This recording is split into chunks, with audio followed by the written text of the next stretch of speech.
This is Stephen Krein. I'm here for another Free Zone podcast with my great friend Dan Sullivan. Hi, Dan. Hi, Steve. How are you?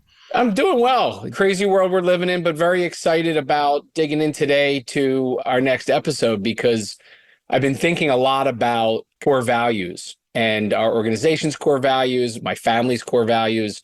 They're very connected, of course. And, now Startup Health's been around since 2011, and we just recently came out of an annual retreat with our team, and we went back to really just refresh and remind everyone and dig deeper in everyone's understanding of how important core values are to the organization and how they play a role in decision making every day, whether it be hiring or firing or customers or product. And I thought it'd be a really, good topic kind of dig into not only how they play a role in Strategic Coach, our organization is Startup Health, but also our communities. Yeah, it's really interesting and maybe from a different direction. I've really thought about this from the very start of the program. So we're in our 35th year of Coach right now. And I just created one of my quarterly books, and it's called Everyone and Everything Grows. Kind of interesting, Steve, you were talking about what's happening in the world right now. And over the first, I would say, 32 years, so right up until the beginning of COVID, I would get occasional questions about how we operate backstage at Coach. How do we hire people? How do you train people? How do you promote people? And for what reasons do you fire people? But I noticed starting with COVID and coming forward, the number of requests for knowing how you put the company together keeps growing. And I got to the point where I said, I should write a book.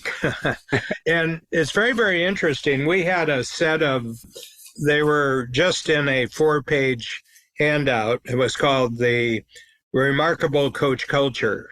We started in 1989 and we had 2 or 3 people, and then it grew to a dozen people.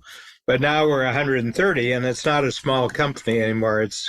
Technically, it's a medium-sized company. 50 to 500 constitutes mid-sized company. And we're in 3 countries. We're in 4 different locations. So it becomes important for new people joining the program to get some sense of history of the foundation. Some of them you would recognize right away: unique ability, teamwork, pre-focus and buffer days, But the first chapter is called No Defense Budget Needed. Explain that. What is no defense budget needed? And why is it first? Well, actually, in the handout document, it was last. So there were 16 sort of values or mindsets, let's call them mindsets. But one of the things, since social media came in, people who are on social media at any time can get attacked. If they say the wrong word, they can be attacked by 1 million people. Mm-hmm. They can get canceled. They can be socially ostracized. And so what I said is, this is the environment they're living in outside. And we don't allow social media in the company. You can't be on social media during work hours. But I was saying there's been a new factor introduced into people's outside lives that can very negatively affect how they come into the company every morning and how they operate. And this is a value of Babs, and this is a value of me. And I think the thing that I want to get across, we don't want you spending any energy on defense when you're here. We want you to spend all your energy on what you do really well and on really great teamwork with other people who are doing what they do really well. And it's all to increase the profitability of the company. That's why we're doing this. So any time you have to spend an hour defending yourself or feeling that you're being attacked is, for me, a waste of a valuable resource. Mm-hmm. And it's interesting because I'll talk about our first core value in a second, but digging a little bit to why you flipped it to the top, obviously, is interesting. But I want to dig into how this plays out in the real world. What would be an example of how this might play out for one of your team members and why it's such an important core value, actually, something that they would have experienced or would experience? Yeah, for example, it might not be something that personally involves them, but it's something that happened in the world, and you have political events that happen in the world. Okay. And immediately the issue becomes polarized. And you've got to identify with all the friends and acquaintances you have on social media. You're required to vote on which side of the issue you are. And you can lose friends overnight, depending on the issue, but you're much more likely to give in to what the popular opinion is. So that's something that happened to you when you weren't in work hours that we know nothing about. And then you show up for work and you're bringing all that experience inside the work environment. Gotcha. So our top one, and it has been since the day we launched, is that mission driven. Everything's about the mission. And there's the organizational mission of solving the biggest health challenges of our time, and this idea of uniting and empowering a global army of entrepreneurs and health transformers. But for an entrepreneurial team working on type 1 diabetes or Alzheimer's disease, one of the things that is a good reflection back to, like, just kind of consistent with what your first one is like, hey, let's go back up to the top and realize we're all here for a specific purpose, and don't lose sight of that as the world continues to kind of pummel you with other potentially distracting topics, issues, or obstacles. Yeah. Something I'd like to put in here. The world has really changed since you started your company, and it's really changed since we started our company. And I'll take it even further back. I grew up in the 1950s, and the core values were embedded in the society. You worked hard, you graduated from high school, you didn't get someone pregnant or got yourself pregnant, you didn't have any collision with the law that ended up in a legal system record.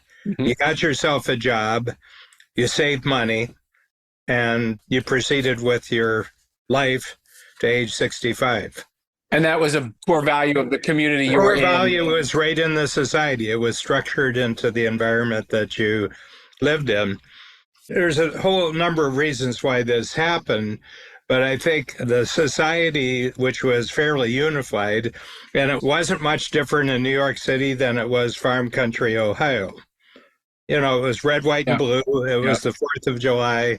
You know, it was just after the Second World War where America came out on top. 1945, the U.S. economy was half the world economy. Okay.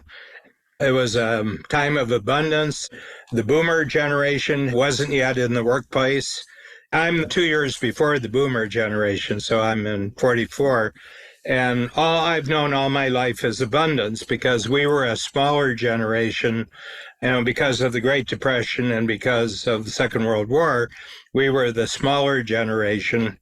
And there was just always more schooling that you could possibly use. There were more jobs than you could possibly have. And so I've lived a very lucky life and everything. But you had a sense that the values were in the environment.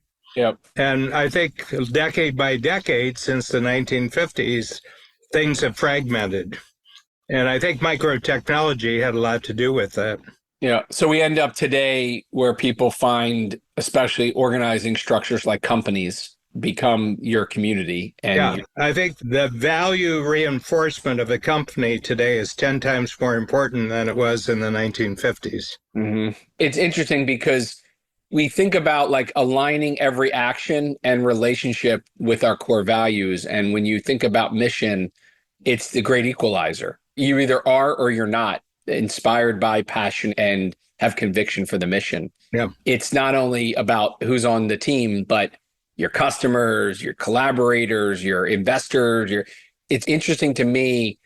I don't think it was as obvious during the last 10 years of the upcycle of funding, but non-mission aligned funders, non-mission aligned team members, non-mission aligned partners wreak havoc during times where things shift. And you very quickly see who's in it during times like this.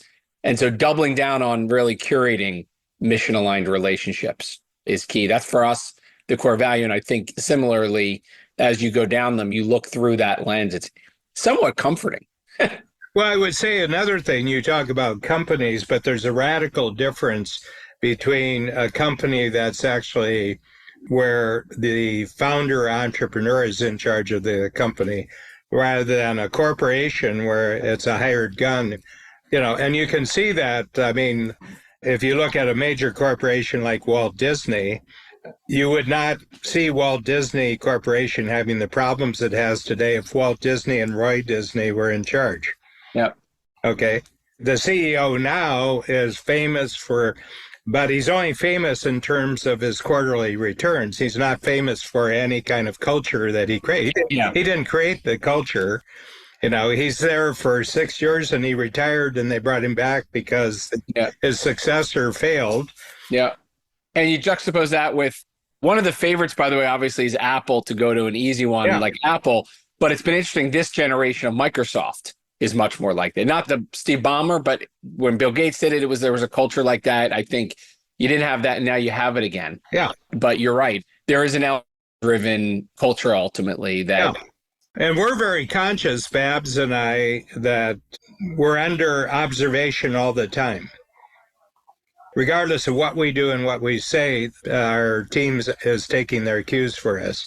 Yeah. And so we have to represent the values that we want the team to have. Yeah. Yeah. It's interesting because our second one is around being mindset obsessed. And we've talked a lot, obviously, about the transformational mindset, but the optimistic mindset, and ultimately using it as you build your teams and boards and customer bases. Are you hyper aware of where people are coming from and whether they're an informed pessimist, whether they're a visionary optimist? Where are people coming from? Are they in the valley of despair? But we think there's great learning to be had by people queuing in on, when you sit down with somebody or sit in front of somebody, what's their mindset as much as what's yours? Yeah. You and I and every entrepreneur is in the continual process of hiring and firing. Okay. And what we're checking out before we hire someone, do we think that there's a value fit? I mean, from a mindset, I call it mindset. Is there a resonance of mindset with what this person is looking for in being hired? Does it match up with what the mindset is that we're looking for, the person we're going to hire? And then they may be very skillful and they have great skills, but they don't have the right mindset for the culture that you're in. Yeah. And that's not just team members. That's customers, that's partners, that's vendors, that's everybody around the table. Yeah. Yeah. Proudly wearing your mindset and your values on your sleeve, so to speak, being very transparent with it, I think has been a great gift. Mm-hmm. Learn from you and seeing how talking about it is something very important to the process. Mm-hmm. Yeah. The other thing in our culture, you experience it because you're a parent. Babs and I aren't parents, but the number one thing that your children, your 3 daughters, check out, the first lesson in life is, how do Steve and Rebecca get along with each other? Yeah. This is the central lesson that all children learn, is how do their parents, because they're going to be in the role of either female or male out in the marketplace, and they have to know this. They have to know how the relate. Well, in our case, we're married and we're the 2 owners of the company and we're the 2 key people in the company, and they're always watching what's going on between Babs and me, Yeah. And not once in 35 years have they seen us quarrel. Yeah, we talk about it all the time. It's interesting when you bring the parallel from family and children to business and team members. And I think there's great value. I have that with Unity, my business partner, and the work version of it. You haven't combined, but my work wife and my wife, and the idea of how you get along and how you interact and shared values becomes an amplifier. Yeah. We're now 12 going on 13 years old as an organization. My first company that I joined Strategic Coach with, webstakesandpromotions.com, we sold it after 4 or 5 years. And so the longevity of keeping, and reminding yourself, but also the team about the core values, I think it's very interesting as you look at our next decade and we think about just getting back to making sure, and they haven't changed, but it's owning them. And again, I think the world we're living in today, it requires you to be very transparent with using core values as a tool. Yeah. What would you say, Steve, is where it's almost stark, the difference between what team members, I don't use the word employees because it Yeah, seems I don't either. very corporate and we're not corporate, but what would be the starkest difference that you see around the issue of values between 13 years ago and today in terms of the kind of people that show up, you hire them, and they turn out to be wonderful fits, as opposed to people who seem to be right for you, but they turn out not to be right fits? What would you say is the starkest difference? Without a doubt, it's probably from age and experience is my pattern recognition to spot it really quickly. My radar, if you will, for wrong fit people is just so finely tuned from 25 years in coach and being an entrepreneur now for 25 plus years. So my confidence in my ability to notice when something's off, I don't think I was as confident in my ability to try to change people who didn't fit. Now I don't. I used to try when I thought there was, 3/4 of a fit or 4/5 of a fit. I'd kind of work to fix that last 20%. And I don't anymore. I kind of feel like you fit or you don't. And I'm unapologetically transparent about it now. So wearing and describing our core values in the very first meeting, not like thinking it and saying it afterwards. I like talking every session with everyone, whether it's an entrepreneur, whether it's a funder, whether it's a partner out there. It's like, here are our values, what matters most, our philosophy. If this doesn't work for you or vice versa, we notice something, it's not the right time. Maybe it is down the road one day, but like I used to spend a lot of energy trying to change people or hoping that wouldn't be that big of a deal that they don't fit with that one thing. And I just don't anymore. No. And I've seen it in my own community of 500 companies. You can see the entrepreneurs and startups that flame out that don't work. And 9 times out of 10, it's mindset. It's not the market or the product didn't work. It's like their mindset got the best of them or their team's mindset. Bad mindsets, if you consider them alligator tracks, when you track the alligator tracks back to the source of them in the company, the bad attitudes, generally the alligator tracks go back to the owner. Bad attitude. Yeah. I mean, I don't think that necessarily the entrepreneur owner has any better attitudes. When I see people, just to compare two situations, in 1997, 1980, right about when you came into coach, there was a guy who was on his 5th marriage. We were just chatting and we ended up eating at the same table in the cafe. I said, 5 marriages. I said, same kind of woman 5 times? You're striving. And he said, oh, no, they were really, really different. And I said, is there any common factor to the 5 marriages? Is there, the 4 failures, really? Divorce is a failure. Any common factor? And he says, boy, it'd be hard to zero in on it. And I said, well, is there any one individual who witnessed all 5? Do you have a witness to all 5? And he said, oh, you mean me? And I said, well, you're the only one who knows all 5. The other players don't know each other. I said, you're the only common factor to the failures so far. So what's that all about? I didn't push it. It was short lunch and everything else, but I didn't push it. But the same thing happens with entrepreneurs who've gone through 5 complete teams in 10 years. Yeah. What's the common factor here? Yeah. That's another one of those pattern recognitions in our filter that has come from just look around the entrepreneur for who's around them. How long are they around them and what's the depth of their relationships? Both personal and professional, I think, play into that because you look at who's going to be a great collaborator, who understands teamwork, who understands their unique ability. One of the things that I've come to appreciate, I think in the early days, I had resilience as one of our core values, and you can withstand getting beaten up and obstacles and chaos and all that stuff. And then I remember reading the book Anti-Fragile about, was it Nassim Taleb, yeah.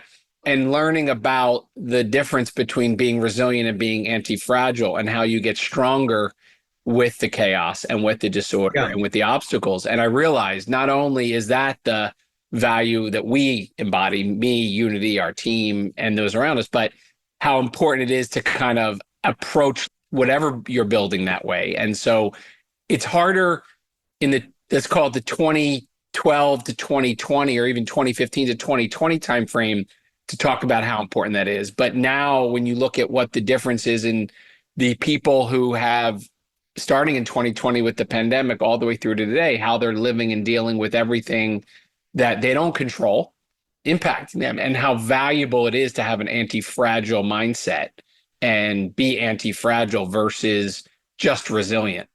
Yeah.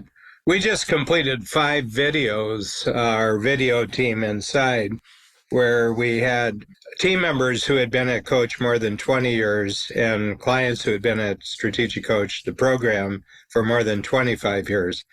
And we had 2 and 2. We had 2 team members, 2 clients. And then we gave them a fast filter where I said, I'd like you to reflect on your experiences, in such a way. Why have you stayed so long? What is it? And we put them together. And what you realize after you watch each of the 1-hour videos is that there's a set of values that are both common backstage and front stage. Yeah. In other words, how we operate our backstage is exactly what we're selling in the front stage. Yeah. The shoemaker's kids with the shoes. Yeah. Yeah. It was very, very interesting. And now we're going to show it to all of our team members and say, these are people who have been inside the company for 20 years, and this is how they talk about their experience. And these are clients that we have who show up at the workshops, and these people have all been there for 25 years. And we want you to get a sense from comparing the one that it's all the same. It's all the same. So there's no contradiction between backstage and front stage. Yeah. And I think that's another thing with culture. Don't be preaching what you don't practice. Yeah. The exercise of going through and discovering your company's core values, as we talked about earlier, the alligator tracks go back to the founders, right? And so I know for startups, a lot of times the culture, especially in the beginning, is literally a reflection of the founders' core values. I think good companies, they stay mirrored, even though the organization evolves and the people in the organization evolve. I think the harmony, going back to relationships of spouses, of good business partnerships, revolves around the idea that you've got shared core values personally and professionally. Yeah. And so you're describing the videos and you're describing some of these things as consistency over time. You asked earlier about the difference between now versus when we started Startup Health. What's the difference for you when you think back to strategic coach in the 80s or 90s to today? What's the difference, if any, that you see in the practice? Scale. Just scale. Is it more difficult to deal with the 100th or the 125th or the 150th person? Easier. Easier. Yeah. Yeah. It's easier as you get bigger. And the reason is because it's all the same. Yeah. In my current book that I'm writing, just making a prediction about the next 30 years globally, I said, the United States has to come out on top because it's a country that was created out of a document. A lot of people say, well, the country starts with the revolution. I said, no, it doesn't start with a revolution. That was freedom from. But where the country actually starts, June 5th, 1787, was when the Constitution is ratified, and that's freedom too. So one is freedom from Britain, the other one is freedom to basically have a continent-wide culture. But if you typed up the Constitution in 1787, the one that was first ratified, single space typewriter paper, it was 23 pages. Today, if you did it, it's 27 pages. They've added 4 pages in 235 years. And the reason is that it's a set of rules, and the rules aren't about running the government. They're the rules how citizens will be protected from the government. So the most important part that most people know are the first 10 amendments, and that's how all the rules on how the government cannot interfere with individual affairs. First Amendment, Second Amendment, Third Amendment, Fourth Amendment. The other thing is, and it's probably the most controversial subject regarding the United States, is the Second Amendment. And people say, it's just crazy that individuals can be armed. And I said, the United States is the only country on the planet where government doesn't have the monopoly on violence. Police have to learn how to negotiate. They have to be very, very careful. Yeah. There was an incident had to do with ranch country where ranchers were given a 100-year lease by the Bureau of Land Management. And then because of some corruption at the high political levels, their rangeland was going to be taken away from them because there was a new building project that was going to go in there that, was a favorite of a very high government official. And the ranchers said no, and the Bureau of Land Management actually sent in a SWAT team, essentially, to enforce the orders. And they were met by 600 ranchers who were more highly powered than the SWAT team. And calls went back to Washington, and that was the end of it. They never tried to do that again. And a lot of people don't understand that. Well, you have to trust the government. Americans don't trust the government. Yeah. But it's built right into the Constitution why you should not trust the government. Yeah. And so using that metaphorically for core values of an organization, governing an organization with, 5, 6, 7, 8 core values that drive decision making. Yeah. Create a community. Going back to a conversation we had at the beginning around society was the original place you got your values. Now it's your organization or your company. Yeah. Yeah, and I think it's not permanently that way. I just think that in a period of high flux, you go to the organizing structure that actually works. Okay. And society has no meaning today. It really has no meaning. What subunit of society are you talking about? Okay. It always happens. And, starting off a long time ago, it was the family was the organizing principle. Yep. And then you got a whole bunch of families, and then you had tribe as the operating principle. And then religion came in next. The 12 tribes of Israel were only unified by religion. You had 12 tribes, and the tribes were at war with each other, and they had to unify the tribes, and they did it through religion. And then in Europe, you had all these religious wars, 1647, it's the Treaty of Westphalia. It was decided that there's not going to be any more religious war, and we're now going to have nation states. And there isn't any permanent solution. It fluxes, But the U.S. is the most continually peaceful. I'm not saying tranquil, but I'm going to say peaceful. I'm not going to say tranquil. I'm not going to say agreeable. But except for the Civil War, which settled the issue, there's flare-ups of violence. But, they said it's never been so dangerous and violent. And I said, well, between 1860 and 1901, the U.S. had a major civil war, which killed 600,000 adults.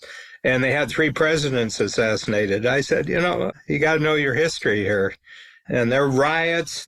One of the greatest riots was a draft riot in New York City in 1863. There were about 600 people killed in the riot within blocks of where you're living. Yeah. Yeah. It would bring back these elements of core values and free zoners and collaboration. I think it's interesting. There's a lot of conversation in Free Zone about sharing who you want to be a hero to because you got the same target. But I think this other element of are your values aligned? It's much easier to have this conversation in 2023, 2024 than it was in 2020 or 2018. And maybe your new book, Everyone and Everything Grows, is a great culture document for your core values at Strategic Coach. What do you see is the most important one for you that, not that any of them are negotiable, but what do you feel is the one that best represents where your energy is today? Yeah, I would ask the question a different way. I would say, if you had to give up all your core values except one, which one would you keep? Love it. And it would be unique ability and unique ability teamwork. Every individual has a unique ability. We are committed to you finding your unique ability and more getting rid of all activity that's not in your unique ability. But the deal is you got to be good at teamwork of linking up with other people's unique ability. Yeah. The two of you have to be totally focused on the profitability of the company. Yeah. First of all, I love how you reworded that. I went right to similarly, but different words, community powered. I've seen way too much siloed work in healthcare, whether it be research teams or researchers or funders or foundations or academic institutions. Everyone's doing their own thing and working in silos. And whether it's our team or whether it's our community, until you convene a number of people together to solve a problem, you're just working alone. And so being community powered, like unique ability teamwork, underscore teamwork, collaboration, community, I don't think it's a solo sport anymore. This innovation thing. Yeah, I think the real secret here, in a certain sense, as long as it's not a negative value, it's consistency over time, which is the solution. It's like people ask me, do you know a really good time management system? I said, yes, I do. And they said, well, which one is it? I said, the one you use. Yeah. Doesn't matter what time management system that you use, as long as you're consistent over time with the time management system. And if it's not using one, that's a problem. Yeah. Actually, the worst one is trying out a new time management system every quarter, Yeah. and not doing any of them really well. I think the big thing is that's why a couple of quarters ago, I had a book called Geometry for Staying Cool and Calm. Yeah, that was a great one. And there's three things you have to understand: that everything in the world that you experience was made up by somebody. Okay. And that's going on today. So there's people making up new things today that you're going to be affected by their creativity. The second one is nobody's in charge of this. And number three is life's not fair. But people say, well, if nobody's in charge, then it's all chaos. And I said, no, actually, it's all rules. I mean, we talk about all the turmoil in the world, but the truth is 90% of the population gets up every day. The adult population goes to work, earns a living, invests in all sorts of things in their private life, including their families, their children, their neighborhoods, their communities. I said, what's remarkable is how much cooperation there is in the world with nobody being in charge. So within our organizations, you got the same thing, right? Yeah. And core values are the rules. Core values are the rules. Yeah. So we just announced, and you know about it, our first big conference where we're pulling in 1,000 strategic coach clients in Nashville next year. So we're 2023 now, so it's 2024. So people said, we didn't know, but you were thinking about this Coach Com thing. I said, I wasn't. I said, actually, it was already being planned 9 months before anyone told me about it. And they said, well, how can that happen? I said, because I have a goal of having as much useful new stuff going on in the company as I can without me knowing that it's going on. Your philosophy you shared with me and made a big impact many years ago was that if somebody else on your team can do something at 80%, that's better than you doing it at any percent. And I think core values is the unlock there. Yeah. If you know the team is executing with the values of coach that you've instilled in the organization and the team, then you would have all the confidence in the world that that program, it'll be planned and executed just the way you would, even if it's 80% of what you would do, but being done without you. But you know it has shared core values with what you're doing and what you set out and live by. Yeah. So what'd you learn from our conversation, Steve? The appreciation of, I called them core values. You referred to them also as rules around mindset. I think regardless of what you call them, I think a set of agreed upon expectations of how we're going to behave and act and think without being in the details of every micro decision. It's a great tool for entrepreneurs to get the great unlock of great teamwork, whether it's your team, whether it's collaborators, whether it's everyone. So I think it's time, if you haven't refreshed it and reviewed them with your team, great exercise. I mentioned this, I think it might be before the recording. We used our 6 core values as the organizing structure for a 2-day retreat we did. And every 2 hours, we used a tool and an exercise around digging into each of the core values. And the interesting thing was not knowing how people thought about them or have evolved in their thinking about them in many years. And as an organization that began in 2011, it was very eye-opening to kind of level set and go into 2024 with not only a Yeah. recommitment to them, but I think very visible examples now playing out in an organization based on people using them every day to make their decisions. hmm The thing that I got out of this is just a societal shift that has caused this to be an incredibly more important topic inside of a company in 2024 than, let's say, it was in the year 2000. Yeah. And I think the reason is because there's been a fragmentation in society of agreed upon common values. Yeah, I really enjoyed your perspective on where so many of our operating principles came from 30, 40, 50 years ago, let alone 2000. I think it is something, especially as we go into the new year, people are planning their 2024 and thinking about teamwork. We were talking a lot, maybe for the next episode, about how many fewer people you need to do some things now that technology, AI, and other things are available. And so perhaps we talk on the next episode a little bit about that. But I really appreciate Dan making this the forefront of today's conversation, but most importantly, the shared values I think we have about unique ability, teamwork. Thank you. Thanks, Thank you Dan. very much.